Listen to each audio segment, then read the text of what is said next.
God, could you be any more pathetic? It's just dancing, she sneered after ignoring me the whole evening for her old flame at the wedding. So I drove home alone. Now our friends blocked her number, and she has no idea where I went.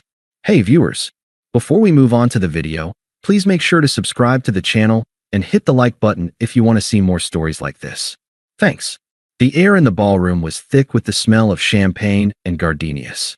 From my perch at the round table, number 7, I watched Sarah and her new husband sway under the twinkling lights, looking at each other like they'd just invented love. I was happy for her. Truly. It's just that watching something that perfect can make you feel your own relationship like a phantom limb. You get this urge to check it's still there. My fingers found the stem of my water glass. Across the dance floor, Qley's laugh cut through the music, a sound so bright and sharp it drew every eye. She was with Mark, an old friend from her college days who'd flown in for the wedding. He had his hand on the small of her back, guiding her through the crowd toward the bar. She was looking up at him, her head tilted in that way I used to think was reserved for me. I looked down at my phone. 9:17 p.m. The last text I'd sent her, an hour ago, sat unread, grabbing us seats at table 7. Saved you a piece of the lemon cake. A server swept by, clearing the empty champagne flutes from our table. Seen your better half? He asked amiably. She's making the rounds, I said, forcing a smile. The band shifted to a slower song. The happy couple cleared the floor, and other partners drifted into their place. And there they were, Qley and Mark, stepping into the center of the empty space as if they'd been waiting for their cue. He pulled her close, one hand on her lower back, the other clasping her hand tight against his chest. Not the loose, friendly hold you use with an old pal. This was something else, something possessive. She melted into him, her cheek resting against his shoulder, a serene smile on her face. A cold knot began to tighten in my stomach. Dude, a voice murmured beside me. It was Ben, Sarah's cousin. He nodded toward the dance floor, his eyebrows raised. Everything cool? Yeah, I said too quickly. Old friends. You know how it is. He gave me a pat on the shoulder that felt more like a condolence and moved away. I watched them for 3 full songs. Every time the music changed, they'd laugh, say a few words, and stay right where they were. He'd whisper something in her ear, and she'd playfully swat his chest, her fingers lingering on the lapel of his suit. I saw Sarah, the bride, glance over at them from her sweetheart table, a tiny frown creasing her forehead before she was swept back into conversation. This wasn't jealousy. Jealousy is hot and irrational. This was something colder, more clinical. It was the slow, dawning realization that I was witnessing a performance, and I was the only one in the audience who knew the script was wrong. Finally, I pushed back my chair. The noise of the reception seemed to fade into a dull roar as I crossed the room. I found her just outside the ladies' room, reapplying her lip gloss in a gilded mirror. Qley, she jumped, then saw my reflection and rolled her eyes, turning back to her makeup. Alex, hey, you finally decided to socialize. I've been at our table for an hour. I texted you. My phone died. What's up? You look tense. She said it like it was a character flaw. I took a breath, keeping my voice low. Are you okay? You've been out there with Mark for, like, an hour straight. People are starting to talk. She snapped the cap on her lip gloss and finally turned to face me, a sigh of pure exasperation puffing from her lips. God, could you be any more pathetic? It's just dancing. He's an old friend. If you were more confident, you wouldn't be so threatened. The words landed like slaps. They were so cliché, so rehearsed, that for a second I could only stare. This was the woman I'd planned a future with. It's not about confidence, Qley, I said, my voice eerily calm even to my own ears. It's about respect. For me, and for Sarah's wedding. This isn't the place. Her eyes flashed with contempt. She leaned in close, her perfume, the one I'd bought her for her birthday, smelling suddenly foreign and acidic. Maybe you should try being more fun.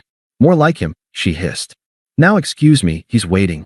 She brushed past me, her shoulder knocking into mine. I stood there, rooted to the spot, watching her walk away. She didn't hesitate. She went straight back to Mark, who was leaning against the bar. She put a hand on his arm, rose on her toes, and whispered something in his ear. He looked over her head, his eyes finding mine across the room. A slow, smug smile spread across his face. He gave me a lazy, two-fingered salute. And Qley, my Qley, laughed that bright, sharp laugh again, following his gaze to see the punchline. Me. The cold knot in my stomach dissolved, replaced by a profound and absolute silence. The music, the laughter, the clinking glasses, it all just stopped. In that perfect, silent clarity, I saw it all for what it was. The love wasn't just gone. It had been a placeholder. I had been a placeholder. The switch had flipped. There was no anger left to burn. Only a simple, incontrovertible truth. I was done. The hum of the reception faded into a distant, meaningless buzz. I watched them for another moment. Qley's hand now resting on Mark's arm, her body angled toward him like a flower seeking the sun. The image didn't hurt anymore. It was just data. A fact. A conclusive piece of evidence in a case I hadn't known I was building. I turned my back on them. My feet carried me across the ballroom, my movements automatic and precise. I didn't look at anyone. I didn't see the curious or pitying glances. My focus had narrowed to a single, clear objective: exit with dignity. I found Sarah near the head table, accepting a hug from her great aunt. She caught my eye over the woman's shoulder, her smile bright but questioning. I waited patiently for the hug to end. "Sarah," I said, my voice steady. "That was a beautiful ceremony. You look incredible." "Thank you, Alex," she beamed, but her eyes were already scanning the room behind me, looking for my other half. "Where's Qley?" "Having fun. She's thoroughly occupied," I said, and the flatness in my tone made her focus snap back to me. I offered a small, weary smile. "I'm so sorry to duck out early. I've developed a truly apocalyptic migraine. I think I need to go lie down in a dark room before my head actually explodes." Her expression shifted instantly from bride to concerned friend. She knew me. She knew I wasn't a complainer. She also knew where Qley had been all night. Her gaze flickered past me again, toward the bar, and her face softened with a deep, understanding pity. "Oh, Alex. Of course. Are you okay to drive?" "I'm fine. Just need quiet." I leaned in and gave her a real hug, a solid one. "Congratulations again. Really, I'm so happy for you." She hugged me back tightly, a little longer than necessary. "Call me tomorrow," she whispered into my ear. It wasn't a suggestion. I pulled back, nodded, and gave her hand a final squeeze. Then I turned and walked out of the ballroom. I didn't look back. Not once. The cool night air of the parking lot hit my face like a blessing. It was clean, silent, and untainted. I found my car, got in, and closed the door. The silence inside was absolute. I didn't turn on the radio. I didn't call anyone. I just sat for a moment, hands on the wheel, listening to the quiet thrum of the engine. Then I drove home. The streetlights blurred into golden streaks. There was no internal monologue, no raging against the injustice of it. The part of my brain that cared had been surgically removed back in that hallway, with the sting of her words. What was left was a strange, hollow peace. The decision was made. The course was set. There was nothing left to debate. I pulled into my driveway, our driveway, and killed the engine. The house was dark and silent. I walked inside, towing off my dress shoes by the door, hanging my suit jacket on the hook. The familiar surroundings felt like a museum exhibit of a life that had ended about an hour ago. I went into the bedroom. Her side of the closet was open, a spill of dresses and shoes. The perfume bottle sat on her vanity. I looked at it all, and I felt nothing. No nostalgia, no anger. It was just stuff. I changed into a t-shirt and sweatpants, brushed my teeth, and got into bed. The space beside me was empty and cold. I stared at the ceiling for a long time, waiting for the pain to hit, waiting for the tears, the heartache, the devastating sense of loss. But it didn't come. Instead, a deep, bone-weary exhaustion took hold. My body felt heavy, my mind blissfully blank. The last conscious thought I had was a simple, logistical one: I'll need boxes. Then I fell into a deep, dreamless, and perfectly still sleep. The world had ended, and I had never slept better. The sound of a key fumbling in the lock jerked me awake. Sunlight streamed through the blinds. I checked my phone on the nightstand. 2:17 p.m. I'd slept for over 12 hours. The front door swung open and slammed shut. Footsteps, unsteady in high heels, clicked against the hardwood floor. I didn't move. I lay there, listening to the aftermath of her night. The sigh, the drop of a purse onto the console table, the fridge opening, then closing when she found nothing she wanted. Our bedroom door creaked open. Qley stood there, silhouetted against the hall light. She still wore the emerald green dress from the wedding, now wrinkled. Her makeup was smudged, giving her a raccoon-like weariness. She blinked at me, expecting something. An argument. A question. Tears. "You're still in bed?" she asked, her voice raspy. "I tried calling you like 10 times. I sat up, swinging my legs over the side of the bed. I didn't look at her. My gaze fell on the empty cardboard box I'd retrieved from the garage last night and left sitting by the closet. A silent promise to myself. "My phone was off," I said. My voice was flat. Neutral. She took a step into the room, her arms crossed. "So you just left?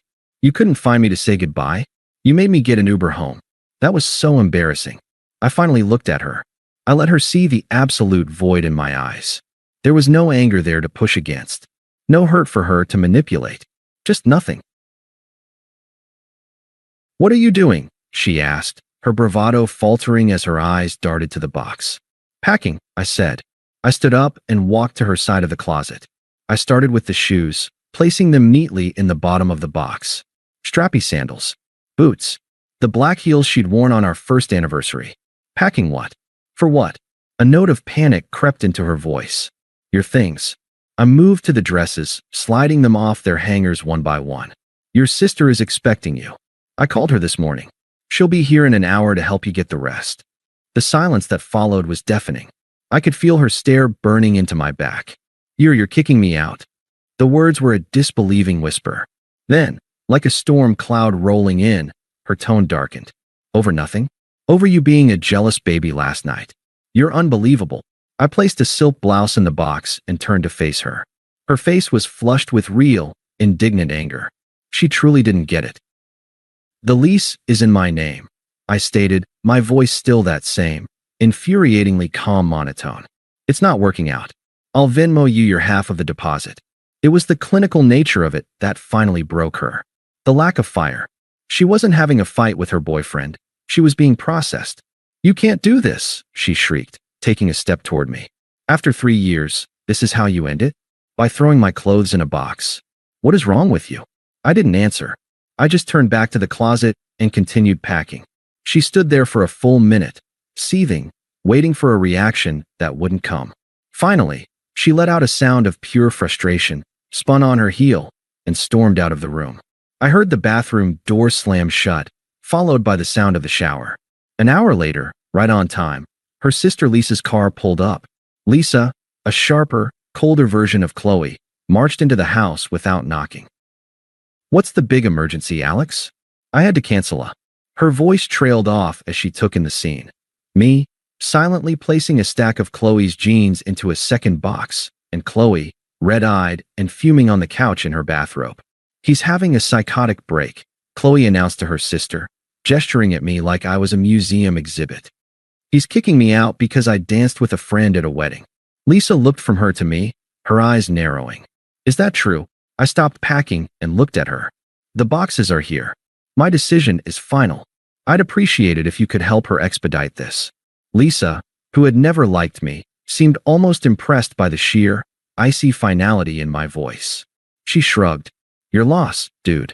Come on, Qley. Let's go. You're too good for this drama anyway." They packed her remaining things in a flurry of muttered insults and slammed cupboard doors. I stayed in the living room, out of their way. When they were done, Lisa carried the last box out to her car. Qley stood by the front door, her keys in her hand. She looked at me, a final, desperate attempt at manipulation in her eyes. "You're really going to let me walk out that door? After everything?" I met her gaze. Yes. The word was so simple, so absolute, it stole the breath from her lungs. The act dropped. For a split second, I saw pure, unadulterated shock. And then fear. She opened her mouth to say something else, but nothing came out. She turned and walked out, pulling the door shut behind her with a quiet, definitive click. The silence that filled the house was no longer hollow. It was peaceful. The text started a few days later. Not from her. From the world, filling me in on the karma I had no interest in seeking. From Sarah, the bride. "Hey, just checking in. Heard from a few people about what really went down at the wedding. I'm so sorry, Alex. She made a huge mistake. We're all on your side. From Ben, the cousin. Dude, that Mark guy? Total tool. Apparently had a whole girlfriend back in Chicago. Ghosted Qley the second his flight landed. Karma's a bitch. Another from Sarah a week later. Just so you know, the girls and I have sort of distanced ourselves. What she did was so disrespectful to you, and to us for doing it at our wedding. She's been trying to play the victim. It's not working. I read them. I appreciated the sentiment. And I deleted them. Their drama was no longer mine. The fallout was her problem. I was just the quiet, empty space where the explosion used to be. The silence in the house was no longer an absence of sound, but a presence. A clean, open space I filled with my own rhythms. I went to work. I came home. I cooked meals for one. I bought a bookshelf and started reading again.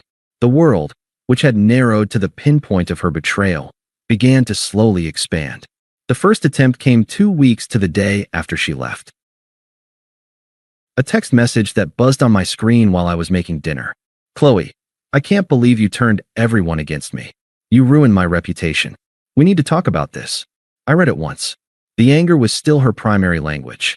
There was no apology, only accusation. I didn't block the number. I simply placed my phone back on the counter and stirred the pasta sauce. The notification glowed on the lock screen for an hour before it faded to black. I never replied. The second attempt was a voicemail, left at 1:17 a.m. a month later. Her voice was slurred, thick with tears and what smelled like cheap wine through the speaker. Alex, please. Pick up. Please. A shaky breath. Mark was a mistake. A huge mistake. He used me. He had a girlfriend the whole time. A sob. Everyone hates me. Sarah won't return my calls. The girls, they've all blocked me. I miss you. You're the only good thing I had. Please. Just call me back. I saved the voicemail. Not out of sentiment, but as a reminder. A receipt for a lesson learned. Then I deleted it. The sound of her unraveling was not my concern. The final attempt came on a crisp Saturday morning 6 weeks later.